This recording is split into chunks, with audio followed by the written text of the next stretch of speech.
અંતર્ગત ભાજપ દ્વારા ward number 4, 5 અને 7ના ચૂંટણી કાર્યાલયનું મંત્રી ઈશ્વરસિંહ પટેલના હસ્તે ઉદ્ઘાટન કરવામાં આવ્યું હતું।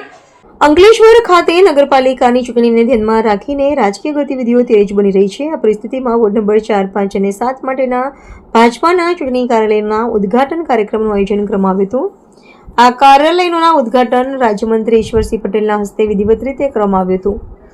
આ પ્રસંગે જિલ્લા ભાજપના મહામંત્રી જિગ્નેશ મિસ્ત્રી, નિરલ પટેલ, શહેર ભાજપ પ્રમુખ ધર્મેશ પુષ્કરણા સહિત મોટી સંખ્યામાં કાર્યકરો અને સ્થાનિક આગેવાનો ઉપસ્થિત રહ્યા હતા।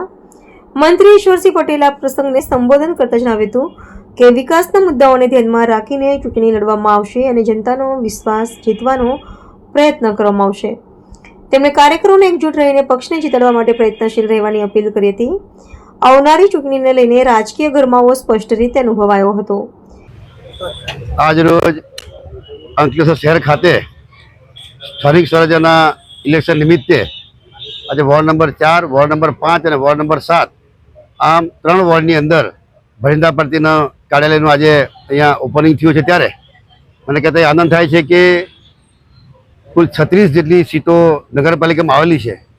એ પૈકીની 32 સીટો આખરે ભરિંદા પાર્ટીના હાથમાં કબજે થવાની છે, ભગવો લહેરાવવાનો છે। સાથે સાથે જિલ્લા પંચાયત ગરખોલ અને દીવા 3 એટલે કે જિલ્લા પંચાયત ગરખોલની અંદર જયેશભાઈ આહિર બિનહરીફ થયા છે અને દીવા 3ની અંદર વિવેકભાઈ ભરડીવાલા તાલુકા પંચાયત સીટ ઉપર પોતે બિનહરીફ થયા છે।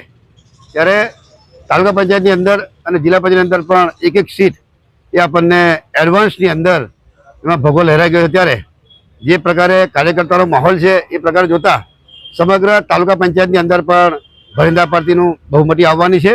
સાથે સાથે સમગ્ર જિલ્લાની અંદર અને રાજ્યની અંદર પણ ભરિંદા પાર્ટીનો ભગવો લહેરો ત્યારે જોઈએ છે કે આદરણીય મુખ્યમંત્રી શ્રી ભૂપેન્દ્રભાઈ પટેલ અને પ્રદેશ અધ્યક્ષ શ્રી જગદીશભાઈ વિશ્વકર્માજી સાથે સાથે નાયબ મુખ્યમંત્રી શ્રી હર્ષભાઈ સંઘવીજીના સાનિધ્યની અંદર જે પ્રકારે ગુજરાત સ્થાનિક સ્વરાજ્યનું ઇલેક્શનથી લડાયું છે ત્યારે સમગ્ર ગુજરાતની અંદર ભગવો લહેરાવાનો છે। તેમાં ખાસ કરીને અંકલેશ્વરની અંદર 36માંથી 32 સીટો એ નગરપાલિકામાં આવવાની છે।